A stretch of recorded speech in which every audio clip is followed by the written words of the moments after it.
Okay, so section B of the exam is creating text. And so this one is the new one, and no one's done it before, and it's a little bit, ambiguous in terms of what we're expecting, but we're hoping for the best. So with this particular section, it's based on the framework that you have studied at school. So be it play, protest, personal journeys, or country. So whatever one you studied in your classes, you will be referring to that one within your piece. Now, there are different criteria that you need to consider when writing your piece, and in order to elevate it and make sure you are doing the right thing, these are my suggestions for you. Firstly, when you are choosing the title and the stimulus. Well, firstly, the title can't be chosen because you have to refer to the title, whatever the title is. And it's not just about plonking the title at the top or finishing off your piece with the title at the end. It's about looking at the title and the ideas that stem from the title. So make sure that you use your dictionary and look at how you can unpack what the title means. And that allows you to then think about the best ways to approach your writing and the ideas that you can discuss in your writing connecting to the title, but also the idea in terms of play, protest, personal journeys, or country. So it must be meaningful and it must be integrated throughout your whole piece, not just explicitly, but implicitly, which means subtly. Okay, so you don't want to make sure you just plonk it in random places. You want to explain what it means and how it adds value to whatever you're writing and how it connects to your framework. The next thing is the stimulus material. Now, you have three choices with the stimulus. You can choose one, you can choose two, you can choose three, whatever you decide to do. My suggestion and my tip, what I have found as a common issue, is students who tend to choose the visual have a very superficial connection to the visual. They take it literally and they tend to write a story about what they see in the visual. And I don't think that works very well.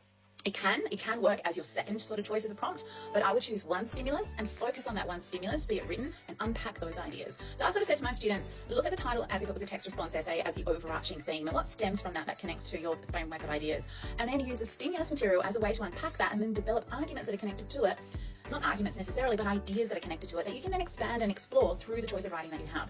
And so that is the first part of the criteria that you're assessed on. And if you do that really well throughout your whole response in a meaningful and thoughtful manner throughout the response, you will do well for that part of the criteria.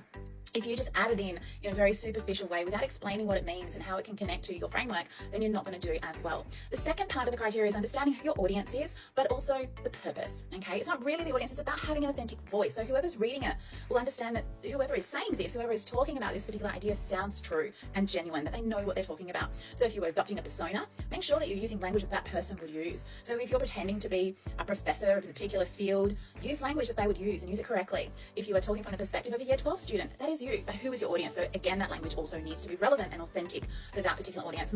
Also a tip, don't swear. Like, really, it doesn't add value to your writing. Only if it adds value would you use it, but does it really? I don't think it does. And I wouldn't use it at all because you can use other words that are just as powerful.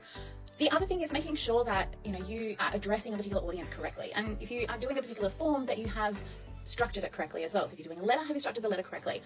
If you're talking about someone in a different time period, are you using the correct language for that time period? These are things that we're going to be looking for. So that's the second part of the criteria. The third part is actually your writing skills. So one thing I've noticed, you guys don't use paragraphs. You need to use paragraphs, okay? So no matter what form of writing it is, just because it's not an argument analysis or a text response, you still need paragraphs, you still need capital letters, you still need to write in sentences. So grammar is very important, and this is where students tend to lose marks. I get big chunks of writing, and I'm like, where's the paragraphs? Use the form and structure correctly. Now, there's a couple of tips. Don't be offensive or inappropriate. You will get 0. If you write anything that is deemed to be offensive in any way, okay, and that be racist or misogynistic in either sense, just do not write it. If you have to ask yourself, is this appropriate? It's not appropriate, okay? Talk to your teacher about an idea that you may have and whether or not it's appropriate or not, and get them to confirm that with you. But if an examiner who's reading it, reads it and thinks this is really inappropriate, it gets sent to the chief examiner, it gets flagged, possibly you will get 0, okay? So don't even risk it. Don't do it. Okay, that is my advice to you. If you feel it's risky, then it's a no. Go safe. Best to go safe. Write in a way or about something that you're passionate about and know about. Okay, so use the ideas that you have talked about in class with your teachers. You don't have to make direct reference to the mentor text that you have been taught this year, but it's good to see that you take the ideas and the structures and the forms and the style of the mentor text as well as inspiration for your work. If you have any questions about section B, let me know. It is one of the new ones. It's a bit ambiguous in terms of the best way to approach it. Many people are saying, oh, I'm just going to memorize it. I found that doesn't work too well either, because people are trying to weave in the title and the stimulus, but there's no real connection, no meaningful connection, and that takes away from beautiful writing, because your writing is beautiful and you should be rewarded for it, but you're not mentioning the title or the stimulus effectively, and we can't reward you for that. So that's my tip for you. If you have any questions, go to Ronnie's Ramblings. You can make a comment in the comments. Good luck, keep it zesty, and I will see you soon.